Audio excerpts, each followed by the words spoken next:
여러분, 좋은 학교는 좋은 교사가 있는 학교입니다. 좋은 교사가 있으면 일반 학생들이 와서 좋은 학생으로 변화됩니다. 그렇다면 좋은 교회 학교는 당연히 좋은 교회 학교 교사가 있는 교회 학교겠죠? 그러면 일반 학생들이 와서 그 안에서 신앙적인 양육을 잘 받고 하나님이 기뻐하시는 신실한 일꾼으로 세워가게 되는 것입니다. 그래서 교회 학교 회복, 부흥의 답은 교사입니다. 아멘.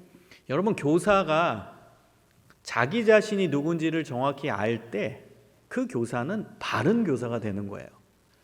그것을 정체성이라고 합니다. 내가 누군지를 아는 거죠. 교회 학교 교사로서 내가 누구일까? 이 부분에 대한 명확한 인식과 인지를 가지고 교육에 임한다면 그 선생님은 최고의 선생님이 될 거예요. 그리고 그 선생님 밑에서 자라나는 아이들은 이 시대에 하나님께서 기뻐하시는 위대한 하나님의 일꾼들로 세워갈 줄 믿습니다. 아멘. 그래서 답은 여러분이에요. 우리 선생님 한번 손들어 보시겠습니까? 네, 이쪽에 많이 계신데요.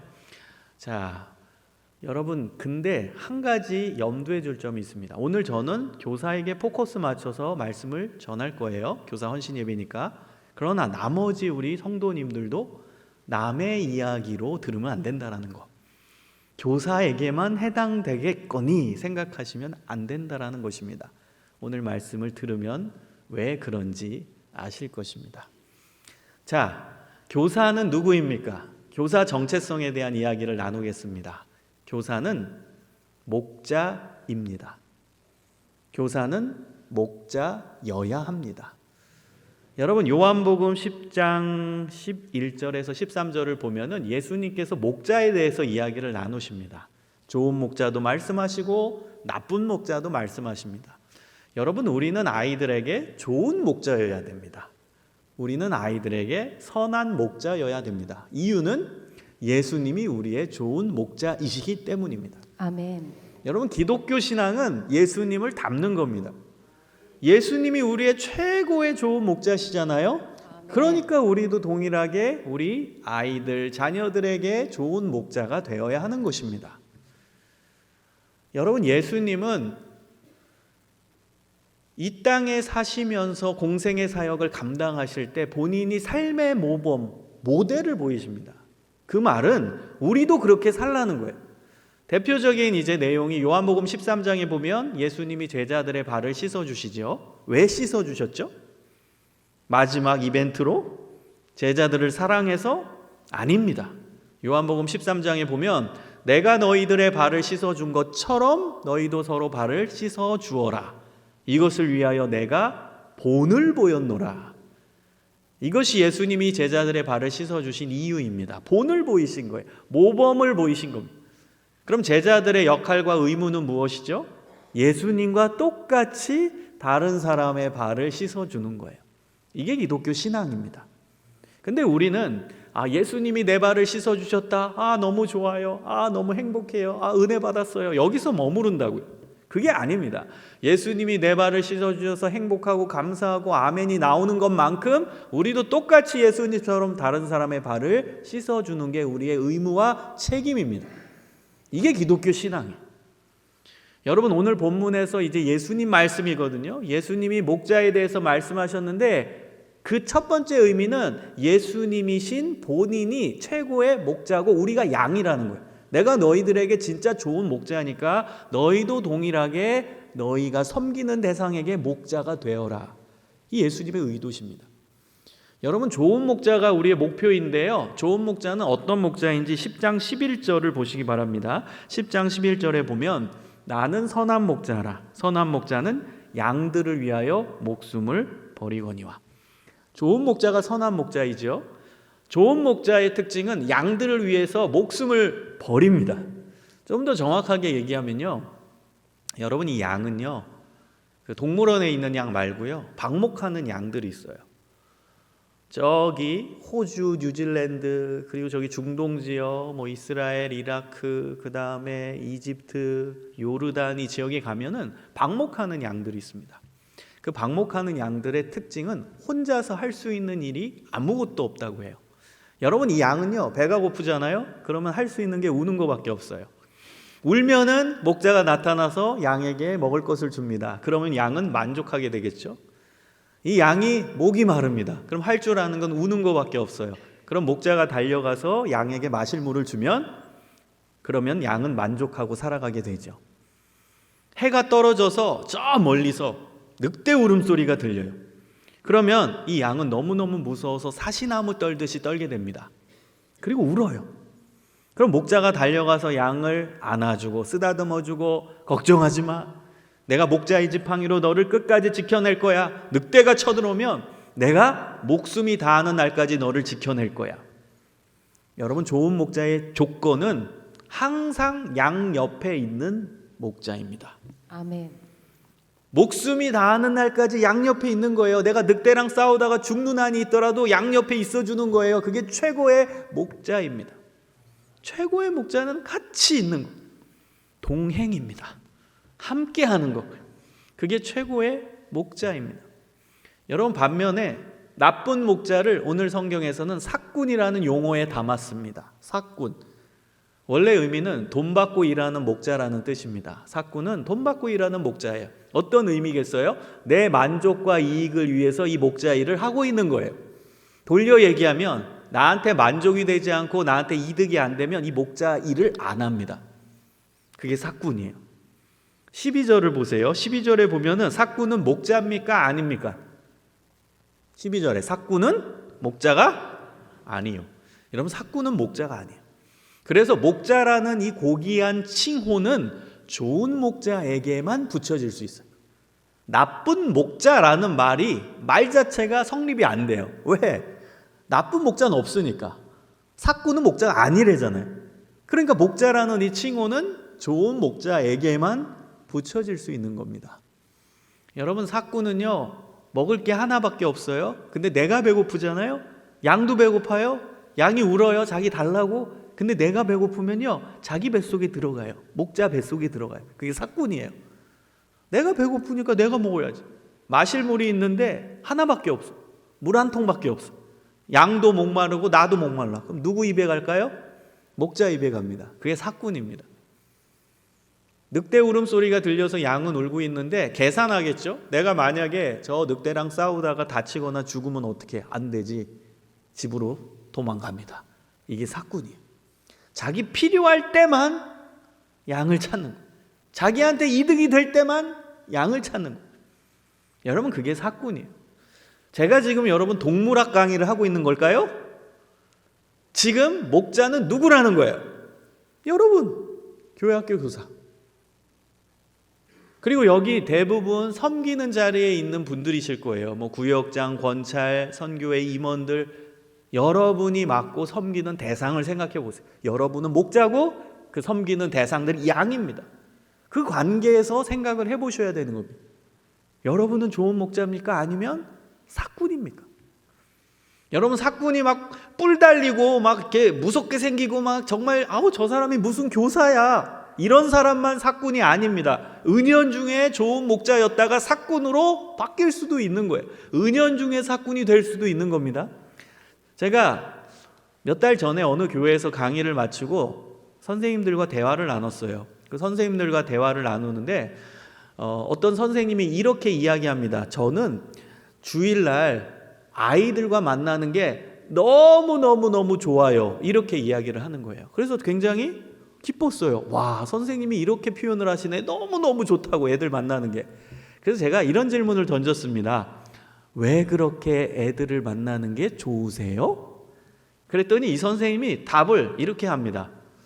저는 사실 우울증이 있는데 주일날 아이들 만나면 우울감이 해소돼요. 여러분, 이 선생님 삭군입니까? 좋은 목자입니까? 좀 그렇죠? 좀 안쓰럽잖아요. 우울증이 있는 선생님인데 그 우울감이 해소된다면 뭐 좋은 게 좋은 거고 선생님도 좋고 애들도 좋고 좋은 거 아닐까? 근데요, 오늘 성경에 의하면 삭군입니까? 좋은 목자입니까? 누구의 이익과 만족이에요? 그럼 삭군이에요? 좋은 목자예요? 삭군이 되는 거예요. 여러분, 하나님의 사역은 엄격해야 됩니다. 하나님의 사역은 진실해야 됩니다. 하나님의 사역은 정직해야 돼요. 타협이 없어. 사꾼도 됐다가 좋은 목자도 됐다가 좋은 목자도 됐다가 사꾼도 됐다가 여기 갔다가 저기 갔다가 없습니다. 우리는 모두 좋은 목자여야 합니다. 아멘. 그게 하나님이 우리에게 의도하시는 내용이에요. 항상 아이들 중심으로 아이들의 필요를 채워주고 아이들 옆에 동행하는 목자가 돼야 돼요. 그런 교사가 되어야 한다라는 사실입니다. 여러분, 이 양은요, 만약에 울고 있는데 목자가 나타나지 않으면 이 양은 결국 죽게 됩니다. 배가 고픈데 울고 있는데 양 옆에 목자가 안 나타나요. 목이 너무 타가지고 계속 울고 있는데 목자가 옆에 안 나타나요. 늑대 울음소리가 나서 너무너무 무서워서 계속 울고 있는데 목자가 끝까지 안 나타나면 양의 심장이 굉장히 놀랍니다. 이 양은요, 인간의 심장과 비교되지 않을 만큼 예민합니다. 그래서 무섭거나 위협이 되거나 걱정이 되거나 염려가 되면 심장 박동수가 굉장히 빨리 올라간대요. 그러면 그럴수록 더 크게 울면서 목자를 찾습니다. 도와달라고. 근데 끝까지 목자가 나타나지 않으면 심장 발작이 오고요.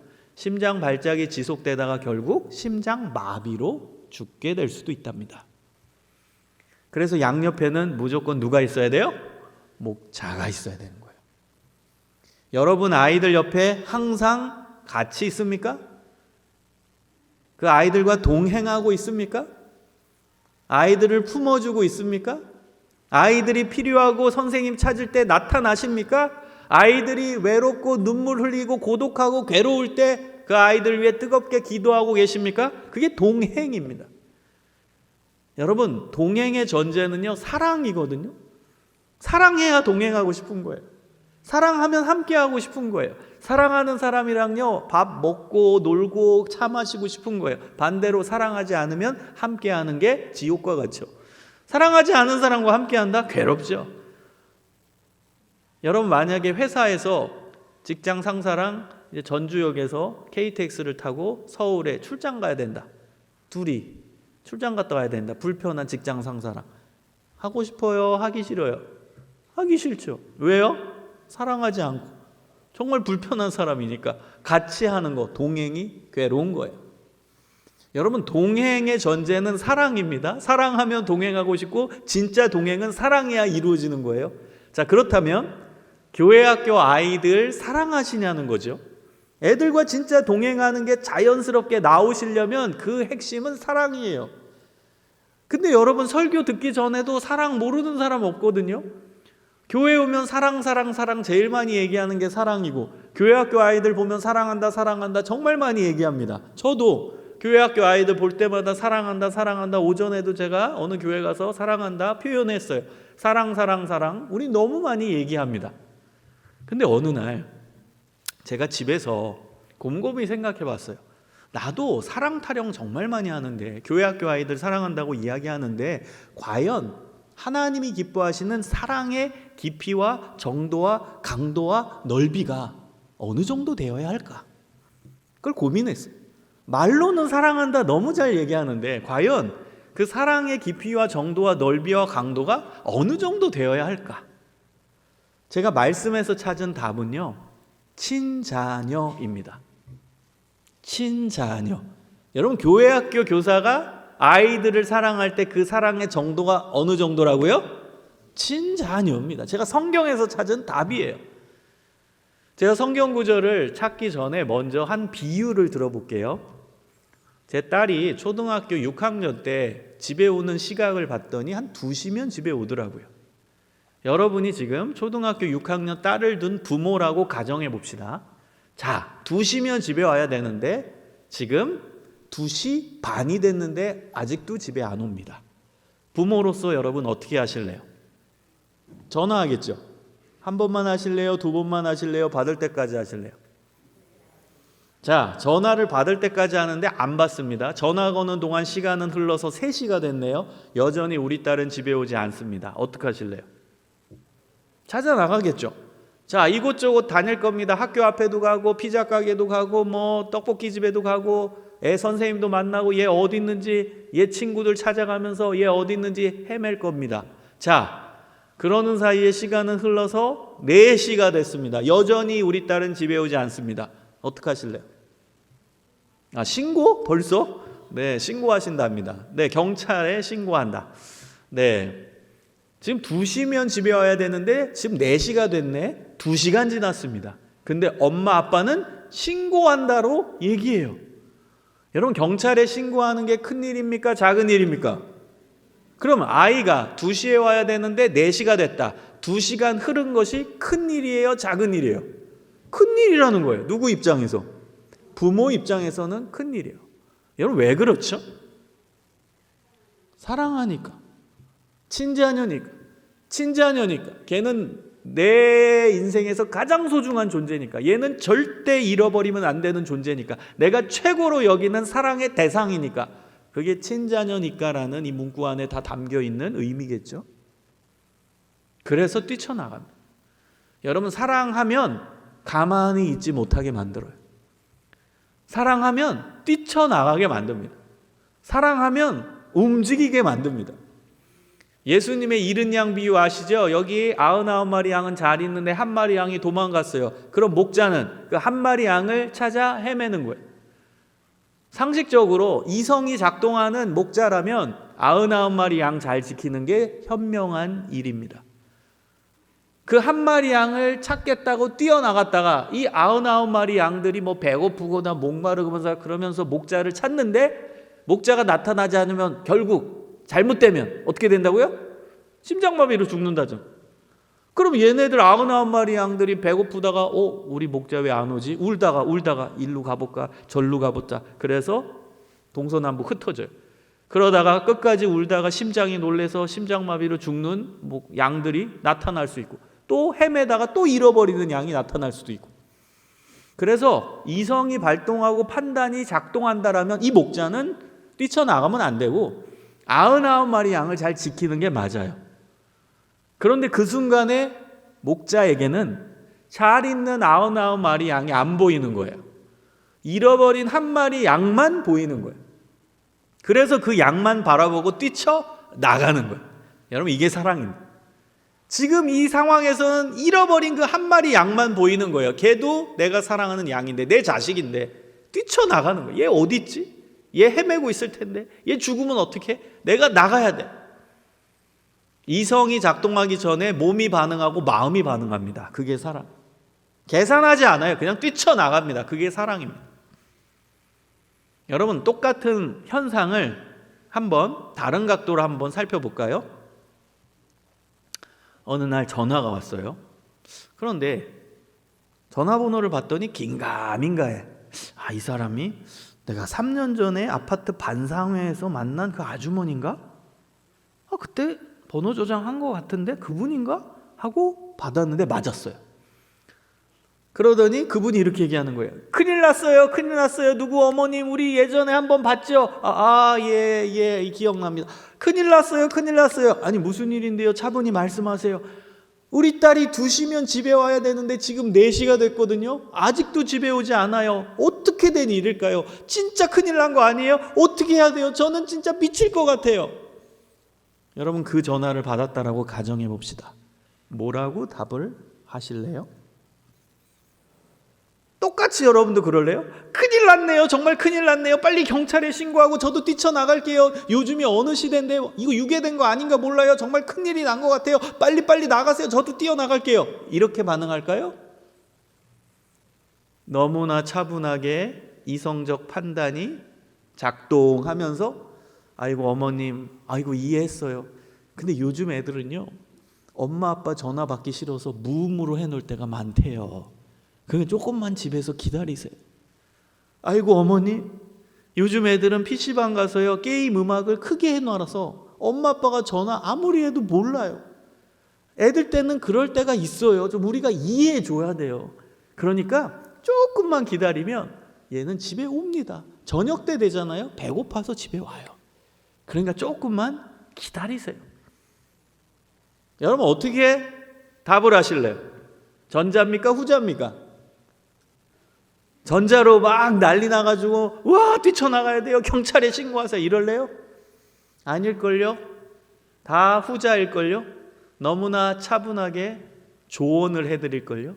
요즘 애들 그렇다고. 조금만 기다리시라고. 집에서 기다리시면 알아서 애들 온다고 조언하실걸요. 여러분, 똑같은 현상에 왜 이런 다른 반응이 나오는 걸까요?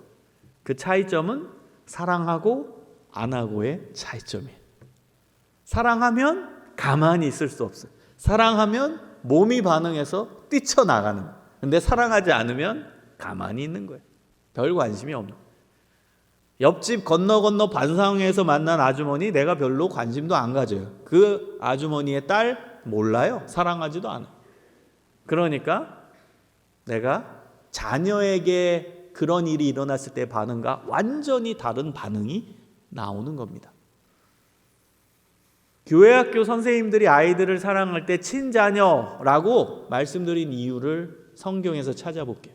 마가복음 3장 35절에 보면 예수님께서 가족에 대한 정의를 내리십니다. 가족. 누가 내 형제요, 자매요, 어머니냐.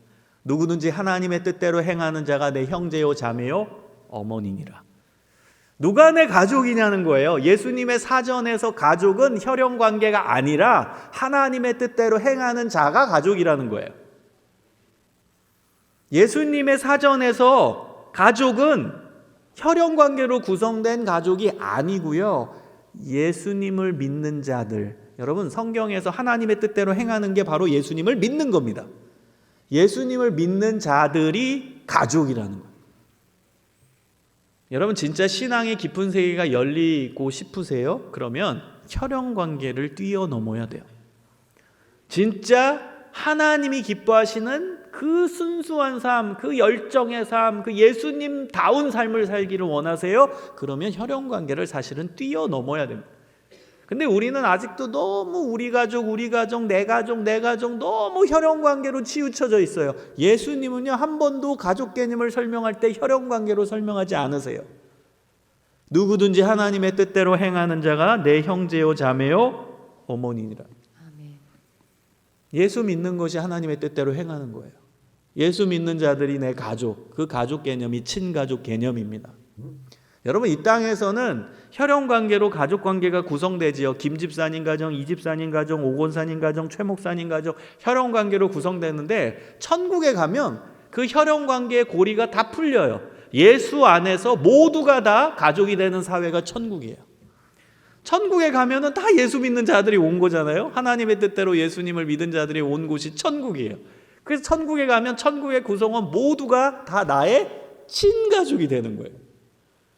여러분, 그래서 옆에 분들을 소중하게 봐야 돼요.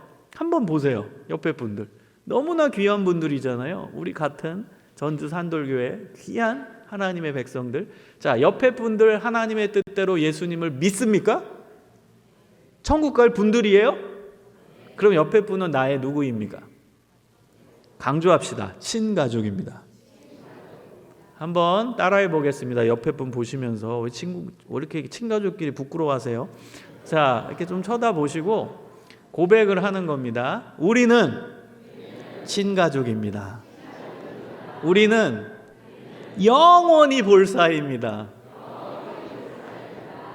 영원히 볼 사이예요. 천국에서도 계속 영원히 친가족이에요. 옆에 분들이 친가족이에요. 자, 그렇다면 여러분에게, 특히 우리 교회학교 교사들에게 질문을 하나 더 던질게요. 그럼 내가 교회에서 맡고 있는 교회학교 아이들 하나님의 뜻대로 예수님을 믿나요? 예수님 믿어요? 여러분이 맡고 있는 그 아이들이? 안 믿어요? 믿습니까? 안 믿습니까? 걔네들 천국 갈 아이들이에요? 아니에요? 그럼 걔네들은 나의 누구입니까? 친가족. 내가 부모라면 걔네 누굽니까? 친자녀죠. 제가 왜 사랑의 깊이와 정도와 넓이와 강도가 친자녀인지 이제 아시겠죠? 친자녀입니다. 여러분, 이 표현은 잘못된 거예요. 어떤 표현이 잘못됐냐? 친자녀 같이, 친자녀처럼. 이건 잘못된 말이에요.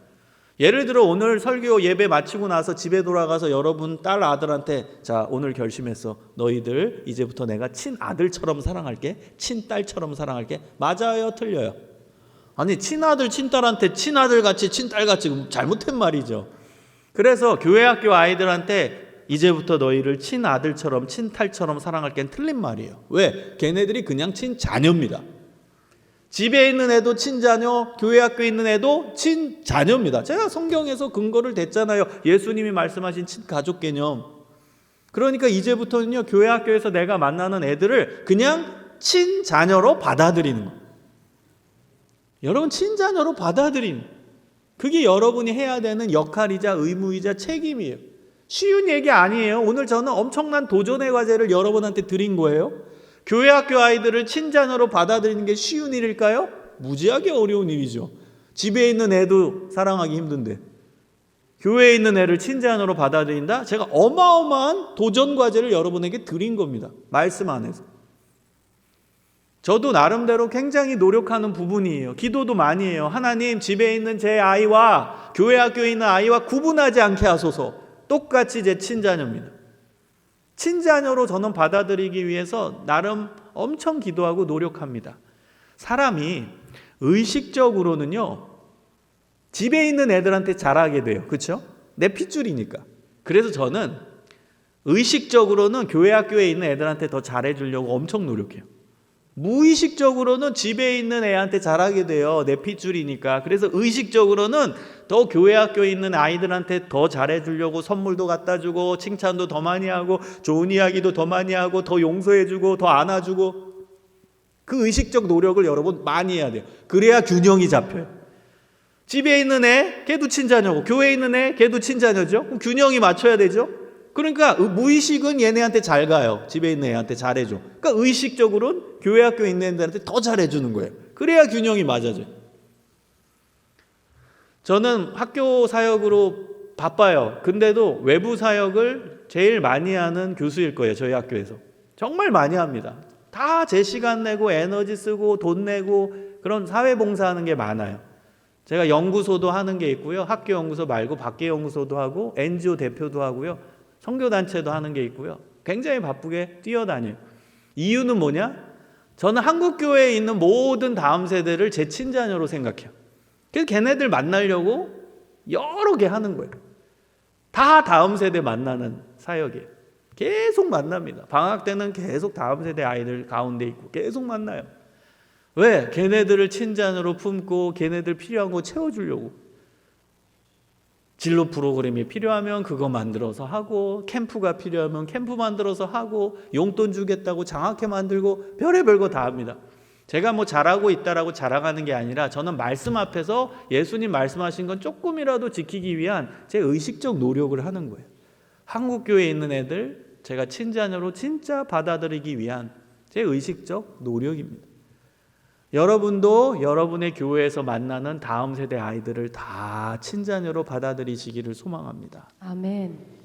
여러분, 아까 전에 제 아이의 비유를 들어봤잖아요. 2시에 집에 와야 되는데 4시에까지 안 왔을 때 부모는 뛰쳐나간다고요. 그거를 교회 세팅으로 그대로 가져와 보세요. 교회는 하나님의 집이잖아요. 그 하나님의 집에서 가출한 애들이 너무 많아요. 전 그걸 가출생이라고 표현하거든요.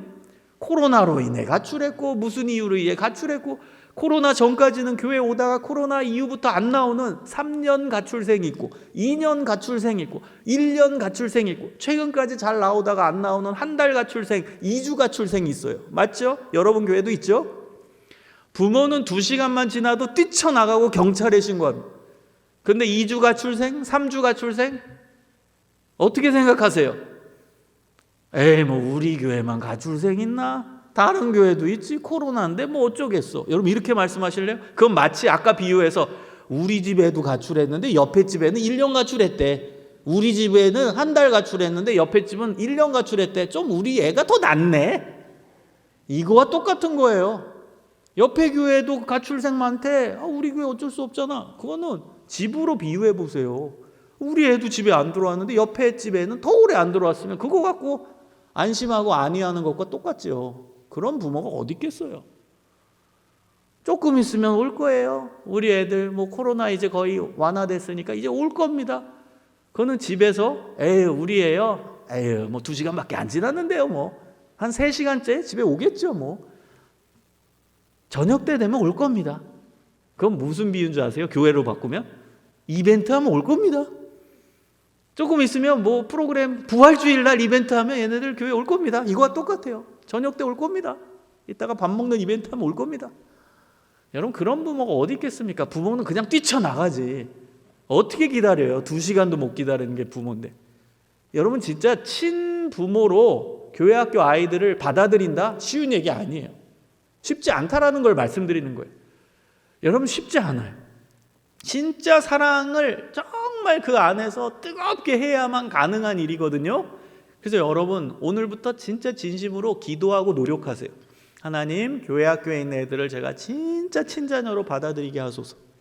그리고 그들을 뜨겁게 사랑하게 하소서. 그 노력을, 의식적으로 그 노력을 잘 감당할 수 있게 하소서. 그러면서 정말 친자녀로 받아들이는 그런 실천이 여러분 교회 사역, 교회 학교 사역에서 일어나게 되는 거예요. 여러분, 이게 본질입니다. 본질. 저는 그걸 본질 교사라고 표현합니다. 본질 교사. 본질. 여러분, 많은 교회들이 코로나 직격탄을 맞고선 정말 위태롭죠. 흔들흔들하고 뭐 생존의 위기를 경험하고 있는데요. 많은 대안으로 잘못된 대안을 선택했어요. 물론 그건 어쩔 수 없었던 면도 있어요. 대표적인 게 뭐 기술에 대한 강조죠. 프로그램에 대한 강조. 그거는 뭐 어쩔 수 없었던 상황도 있어요. 예를 들면 코로나로 인해서 대면 예배가 막히니까 온라인으로 다 전환했죠. 그건 어쩔 수 없었죠. 근데 이제 교회 학교도 다 모든 프로그램은 온라인으로 바꾼 교회들이 있어요. 여러분, 그건 뭐 어쩔 수 없었다고 인정은 합니다. 근데 여러분, 그게 진짜 답일까요? 이 부분을 고민해보는, 그게 진짜 답이었을까요? 저는 그 온라인은 대표적인 하나를 예시를 든 거고, 그걸 기술이라고 표현하고 싶어요. 기술. 본질과 기술.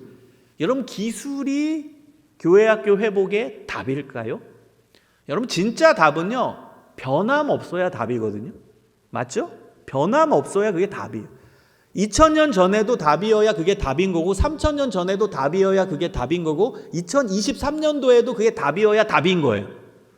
여러분, 사랑은 3000년 전에도 답이었고, 2000년 전에도 답이었고, 2023년도에도 답이에요.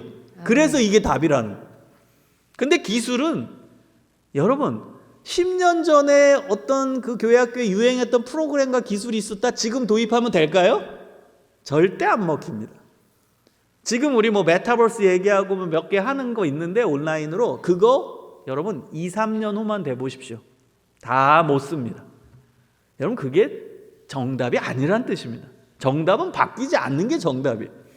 사랑은 바뀌지 않거든. 사랑은 언제나 답이거든. 그래서 여러분, 그 답대로 가야 회복이 일어나는 거예요. 여러분, 한국교회 온라인으로 다 전환했고 가정교회 연계로 계속 대처를 했는데, 안타까운 건 2020부터 2022년도 그 사이에 교회학교 아이들의 출석률 보면 더 많이 떨어졌습니다. 여러분, 열심히 했는데 왜 계속 떨어지고 있죠? 그게 답이 아니란 뜻이죠. 답이었으면 회복돼야지. 교회학교 아이들 다시 회복돼야죠. 근데 계속 지표, 데이터는 계속 떨어지고 있어요. 우리 온라인으로 급하게 다 전환했고, 그 다음 발버둥 치면서 했는데도 계속 떨어져요. 물론 열심히 했어요. 그러나 진짜 정답은 지금 우리가 나눈 말씀 안에 있다는 거예요. 아멘. 우리 아이들을 정말 친자녀로 받아들이고 뜨겁게 사랑하는 이 본질이 답입니다. 여러분, 기술을 하지 말라는 게 아니에요. 온라인 하지 말라는 의미 아닙니다. 여러분, 오해는 하지 마세요. 대신 제가 이 비유로 정리를 해드릴게요. 비유를 하나 들겠습니다. 기술에 대한, 그 기술은 프로그램이 될 수도 있고, 그 기술은 온라인이 될 수도 있고, 시대적 필요도 될 수 있어요. 그 기술의 비유를 하나 들어보겠습니다. 자, 저는 토속적인 한국 음식 굉장히 좋아합니다. 전주 비빔밥 좋아하고요. 그 다음에 된장찌개, 청국장, 김치찌개 이런 거 좋아해요. 근데 제 아내는 스파게티를 좋아합니다. 느끼한 음식을 좋아합니다. 자, 저는 스파게티를 먹을까요? 안 먹을까요? 좋아할까요? 안 좋아할까요? 네, 어떻게 이렇게 잘하세요? 먹는데 안 좋아합니다. 그럼 제 아내는 제가 스파게티를 먹는 게, 우와, 우리 남편이 진짜 내 눈높이 딱 맞네. 저 남편은 스파게티를 진짜 좋아하는구나. 이렇게 느낄까요? 아니면 나를 위해 먹어주는구나. 이렇게 느낄까요? 예, 이 비유를 여러분 잊지 마세요. 자, 이 스파게티가 바로 우리 아이들의 문화예요. 그리고 청국장 된장찌개, 제가 좋아하는 음식이 우리의 문화, 아날로그 문화예요. 문화가 달라요. 아이들의 문화와 우리의 문화가 달라요. 근데 저는 스파게티를 먹는다고 했어요? 안 먹는다고 했어요? 안 먹는다고 했어요? 먹는다고 했잖아요. 그래서 여러분, 우리도 아이들의 문화에 눈높이 맞게 온라인 해야 된다는 거예요. 근데 왜 하죠? 제가 왜 스파게티 먹죠? 사랑의 표현으로. 아내를 사랑하는 표현으로 먹는 거예요. 그럼 우리가 왜 온라인을 하죠? 걔네들의 문화 눈높이에 왜 맞추려고 노력하죠? 사랑의 표현으로. 걔네들이 그 문화 속에, 그 삶 속에 있으니까 사랑의 표현으로 하는 거예요. 근데 중요한 건 이제 제 아내의 측면입니다. 그럼 제 아내는 우리 남편이 스파게티를 좋아한다 이렇게 느껴요? 아니면 나를 위해 먹어주는구나 느껴요? 네, 우리 애들도 똑같다는 거예요. 우리 선생님이 우리 위해 해주네. 우리의 눈높이를 100% 맞춰서 좋아하는 게 아니에요. 못 맞춰요. 제가 아무리 스파게티 먹어도 우리 남편 스파게티 좋아하지 않는 거 다 알아. 내 눈높이에 다 못 맞춰. 제 아내가 그러는 것처럼 우리 애들도 선생님들이 저렇게 온라인하고 선생님이 뭐 프로그램 해주고 그 다음 뭐 메타버스로 뭐 캠프도 해주고 하지만 우리 눈높이엔 못 맞춘다가 답이에요. 근데 우리를 사랑해서 우리를 위해 해주네. 이렇게 느낀다는 거예요. 여러분, 이게 상식적으로 당연한 게요. 지금 우리 애들의 삶의 반경을 보면요, 걔네들은요 지금 온라인 사회 속에 살고 있어요. 최고의 IT 전문가들이 만든 플랫폼에서 최고의 그래픽 전문가들이 만들어낸 최첨단의 자극적이고 세련된 영상 안에서 아이돌 콘서트도 보고 있고요, 그 안에서 SNS도 하고 있고요, 그 안에서 온라인 게임도 하고 있는 애들이에요. 지금 아이들의 삶이에요. 그렇게 살고 있어요, 일주일 내내. 그런데 교회에서 우리 산돌교회 선생님들이 낑낑대고, 우리는 아마추어잖아요. 우리가 뭐 IT 뭐 전문가예요? 낑낑대고 아마추어 선생님들이 뭐 온라인으로 뭐 만들고, 그 다음 메타버스로 뭐 플랫폼 뭐 새로운 거 만들고, 그 다음 맵을 만들어서 뭐 예를 들면 가상세계에서 달란트 시장을 하고, 그럼 애들이 우와, 우리 산돌교회 선생님들 최첨단이다. 우와, 최고의 그래픽이 나올 거야. 최고의 뭐 엄청난 플랫폼 안에서 달란트 시장을 하게 될 거야. 야, 우리 눈높이에 딱 맞추는 우리 선생님들이 산돌교회에 가득해. 우리 기대하면서 손에 손잡고 교회 가자. 이럴까요? 여러분, 이렇게 생각하신다면 굉장히 나이브하게 생각한 거예요. 애들 절대 안 그래요. 지금 얘네들은 지금 세상 속에서 최고의 IT 전문가가 만든 플랫폼에서 최고의 그래픽 전문가들이 만든 세련되고 자극적인 영상 보고 있는 애들이라니까요. 근데 우리가 낑낑대고 뭘 만든들 그들의 눈높이에 맞추겠어요? 못 맞춰요. 그럼 걔네들이 왜 교회 오는 줄 아십니까? 제 말의 뉘앙스를 잘 체크해 보세요. 애들이 이렇게 표현합니다. 우리 선생님이 메타버스로 뭘 만드셨대. 우리 선생님이 온라인 영상을 만드셨대. 여러분, 선생님이 만든 영상의 퀄리티와 영상의 내용에 관심이 있는 겁니까? 아니면 우리 선생님이 만들었다는 데 초점이 있는 겁니까? 이해하셨어요? 나를 사랑하고 나랑 관계가 있는 저 선생님이 만드셨기 때문에 가보자. 이렇게 나오는 거예요. 선생님 때문에 간다라는 거예요. 선생님이 만드신 거에 관심 있는 거지, 선생님이 만든 그 영상의 퀄리티와 내용에 관심 있는 게 아니라는 거예요. 여러분, 저는 이제 설교를 많이 합니다. 청소년 설교를. 그러면 이제 방학 때 거의 뭐 캠프들 다니면서 하고 있는데요, 이제 많이 다니다 보니까 중복되는 애들이 나와요. 그러면 다른 캠프에 가면 어떤 애들이 저를 보고 목사님 2년 전에 어디 캠프에서 뵀는데요. 그러면 그러냐? 그러면서 이제 걔네들은 나랑 친분이 있죠. 그러면 설교할 때 걔네들은 앞에 앉아요. 나를 아니까. 나랑 친분이 있으니까. 여러분, 청소년들한테 한 1시간 설교하면 그분들은 뭐 하고 계실까요? 대부분 주무시고 계세요. 청소년 분들은요, 1시간 정도 설교하면 다 자요. 그런데 이 앞에 있는 요 아이들, 저랑 친분이 있는 애들은 눈 이렇게 비비면서 뭐 눈 까고 옆에 치면서 일어나라고, 잠자지 말라고. 그리고 뭐라고 얘기하는 줄 아세요? 우리 목사님이 설교하잖아. 여러분, 우리 목사님이 하는, 제가 하는 설교의 내용에 관심 있는 걸까요? 내가 설교한다, 나랑 친분 있는 저 목사님이 설교한다에 포커스가 있는 걸까요? 이해하셨죠? 그것 때문에 애들이 오는, 그래서 교사가 답인 거예요. 여러분이 아이들을 뜨겁게 사랑하고 그들을 품는 이 본질이 된 다음에 그 다음 사랑의 표현으로 아이들 눈높이에 맞는 온라인도 하고 아이들 눈높이 맞는 프로그램도 최대한 해보는 거예요. 그렇다고 애들 눈높이 100% 못 맞춘다가 정답이고요. 그냥 우린 사랑의 표현으로 최선을 다할 뿐이에요.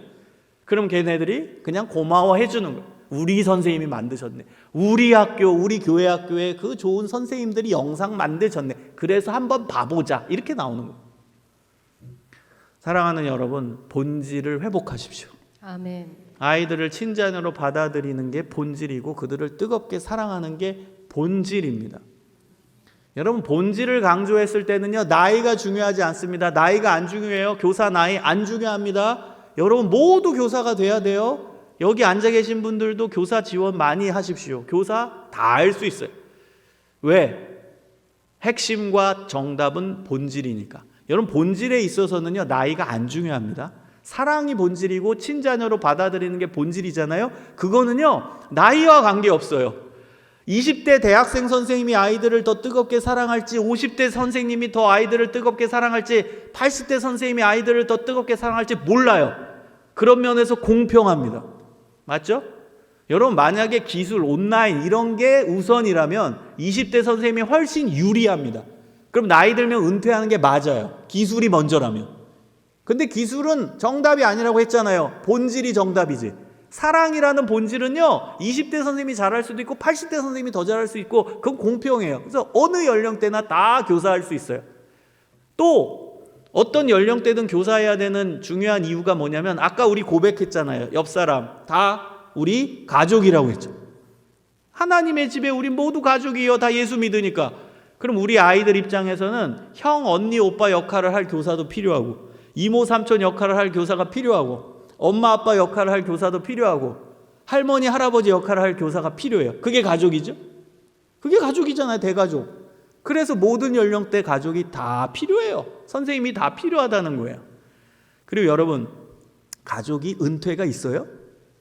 없어요. 그래서 교회학교 교사도 은퇴가 없어요. 여러분, 어느 날 엄마 아빠가 딸 아들 불러서, 야, 오늘부터 이제 나 너네 안 볼래. 은퇴. 안녕. 나 고생했으니까 이제 은퇴다. 이런 엄마 아빠가 어디 있습니까? 할머니 할아버지가 손자 손녀 불러다가, 자, 니네 엄마 아빠 맞벌이로 바빴지? 그래서 내가 너희들 키웠는데 이제 힘들어서 못하겠다. 자, 이제 할머니 할아버지 은퇴다. 이제 보지 말자. 안녕. 이런 할머니 할아버지가 어디 있겠습니까? 여러분, 가족은 은퇴가 없어요. 그래서 교회학교 교사는 은퇴가 없습니다. 한번 따라해 보시겠습니다. 교회학교 선생님들, 교회학교 교사는 은퇴가 없다. 이 예배 영상 녹화되고 있죠? 네, 우리 목사님들, 전도사님들 기억하세요. 다 여기 고백하셨어요. 막 찬바람 11월, 12월에 불 때 이제 목사님, 전도사님 찾아가서 저희 이제 교사 그만둘래요. 이런 말 못합니다. 다 여기 증거 영상이 있기 때문에. 교회학교 교사는 은퇴가 없습니다. 여러분, 좋은 교회학교 교사, 좋은 목자입니다. 좋은 목자, 아이들 옆에서 아이들 뜨겁게 사랑하고 그들을 친자녀로 받아들이는 목자입니다. 두 번째 정체성, 짧게 말씀을 드릴게요. 두 번째 정체성은 여러분, 코치가 되어주세요. 아이들의 좋은 코치. 저는 코치라는 단어를 굉장히 좋아합니다. 코치에 대해 연구하는, 또 성서적 코치에 대해 연구하는 사람이기도 합니다. 우리가 텔레비전 보면 스포츠 관련된 기사나 채널을 보면 코치라는 단어도 나오고 트레이너라는 단어도 나옵니다. 헬스장 가면 헬스 트레이너라고 하죠. 혼용돼서 쓰이고 있는데 이건 완전 다른 개념입니다. 교육은 두 가지의 방향이 있습니다.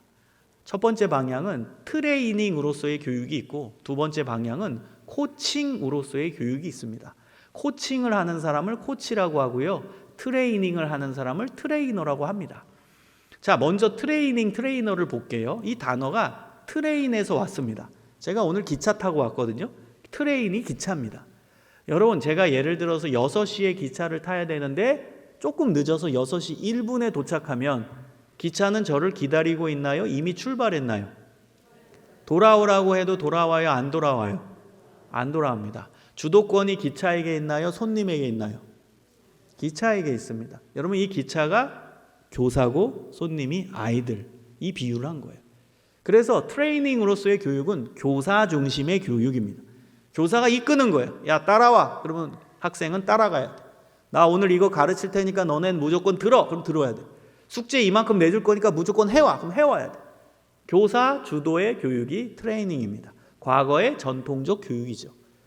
자, 그런데 우리는 트레이닝을 하는 트레이너가 아니라 코칭을 하는 코치가 되어야 된다는 거예요. 그럼 코치가 뭐냐? 영어로 COACH거든요. 우리 어머님들이 좋아하는 핸드백 브랜드예요. 코치. 아시나요? 코치. 여러분 그 핸드백을 잘 보면 브랜드 마크로 마차가 새겨져 있어요. 코치는 마차입니다. 마차예요. 진짜 영어 그 사전을 보면 마차라고 나와요. 더 정확히 표현하면 중세 유럽의 헝가리 지역에 있던 마을 이름이 코치였고요. 그 코치에서 첫 번째로 마차가 만들어졌다고 합니다. 여러분 마차는 손님을 기다려요. 손님이 타면 손님이 가자는 곳으로 갑니다. 자, 그러면 여러분 주도권이 손님에게 있나요? 마차에게 있나요? 손님에게 있죠. 이 마차가 교사고 손님이 아이들인 거예요. 주도권이 아이들에게 있어요. 그럼 마차의 역할은 뭐예요? 손님의 눈높이를 맞추고 손님의 필요를 채워주는 거죠. 가자는 곳으로 가는 거니까. 그럼 교회학교 교사의 역할은 아이들의 눈높이를 맞추고 아이들의 필요를 채워주는 거예요. 그게 코칭이에요. 그 역할을 하는 여러분이 돼야 코치가 되는 겁니다. 아이들의 눈높이를 맞추고 아이들의 필요를 채워준다. 근데 여러분 필요를 채워준다라는 게 세 가지 정도의 필요가 있거든요. 크게 육적인 필요, 정신적인 필요, 영적인 필요. 한번 맞춰보세요. 오늘 교회학교 아이가 교회 와서 이렇게 얘기하는 겁니다. 선생님 배가 고프니까 피자 사주세요. 무슨 필요를 요구하고 있죠? 육적인 필요. 그 다음 어떤 아이가 와가지고 선생님 지난주에 수학 시험 봤는데 망했어요. 위로해 주세요. 무슨 필요? 정신적인 필요. 또 어떤 아이는 교회 와서 성경책을 딱 펴고 마태복음 5장을 읽습니다.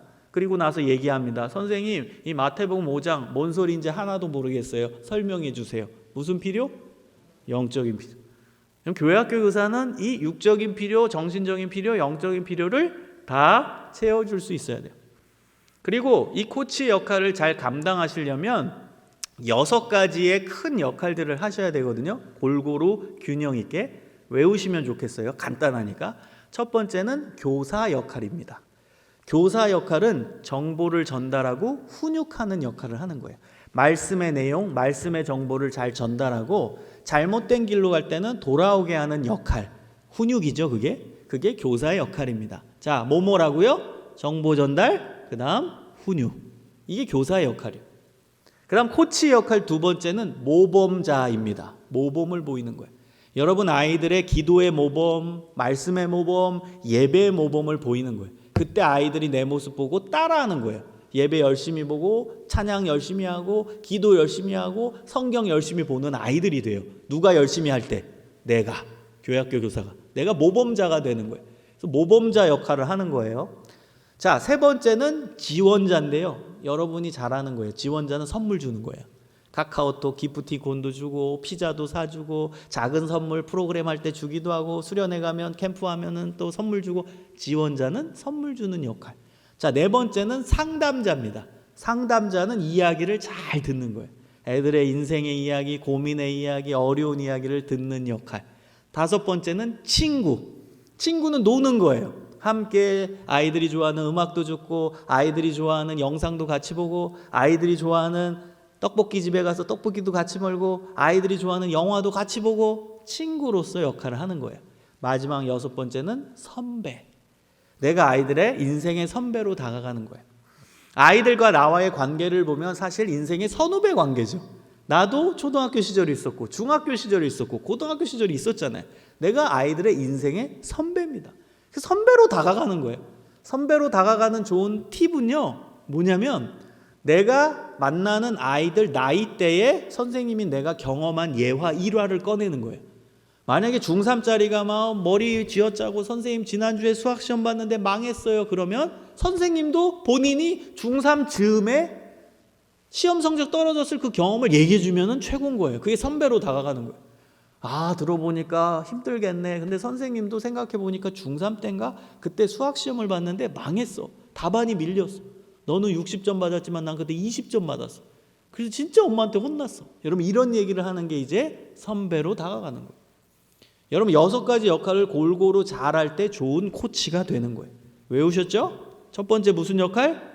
교사. 교사는 2가지 뭐뭐? 정보 전달과 훈육. 자, 두 번째는 모범자. 세 번째는 그렇지, 선물 주는 거. 지원자. 네 번째는 들어주는 상담자. 다섯 번째 친구. 여섯 번째 선배.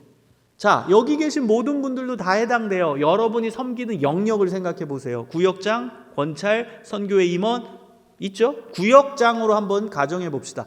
구역장도 6가지 역할을 구역 식구들한테 다 해요. 그럼 최고의 코치가 됩니다.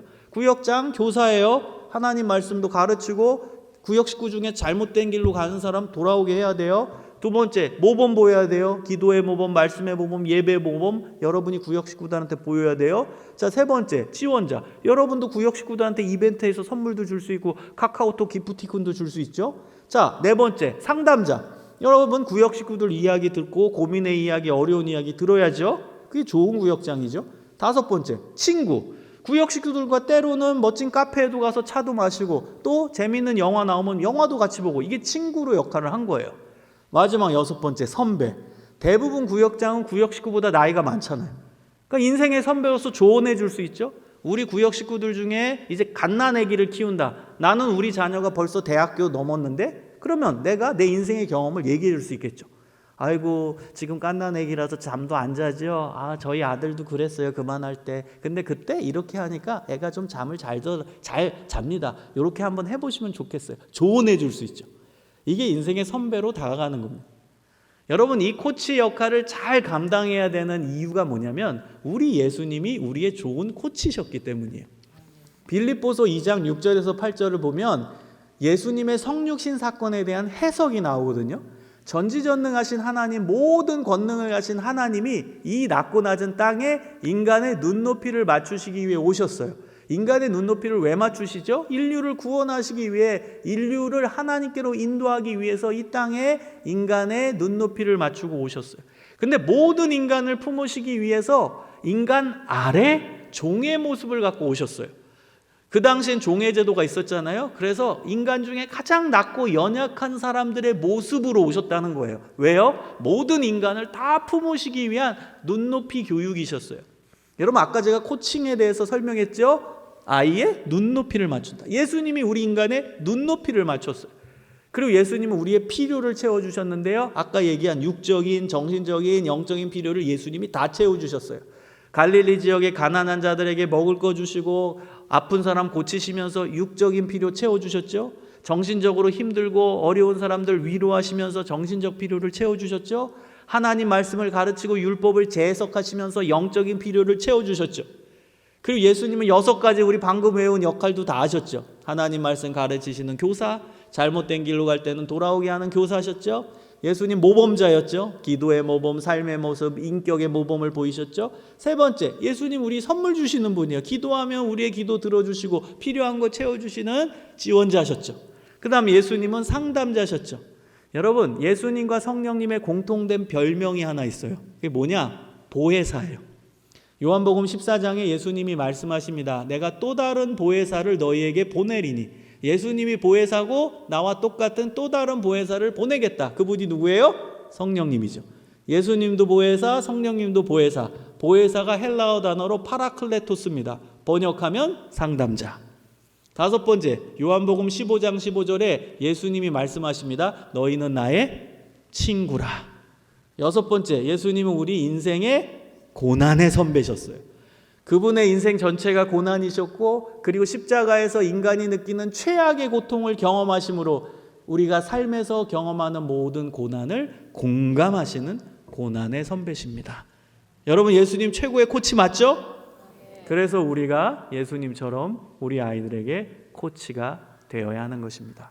아멘. 여러분 오늘 말씀을 기억하면서 교사가 답이다 명심하시고 하나님 기뻐하시는 아이들을 뜨겁게 사랑하고 친자로 품는 선한 목자 그리고 예수님처럼 좋은 코치들이 되어주시기를 주님의 이름으로 소망합니다. 아멘. 우리 전주 산돌교회 하나님이 기뻐하시는 교회로 성장하고 성숙하고 여기서 자라나는 모든 교회학교 아이들이 이 시대의 다니엘과 드보라와 아브라함과 이삭과 같은 귀한 인물들이 되기를 주님의 이름으로 축원합니다.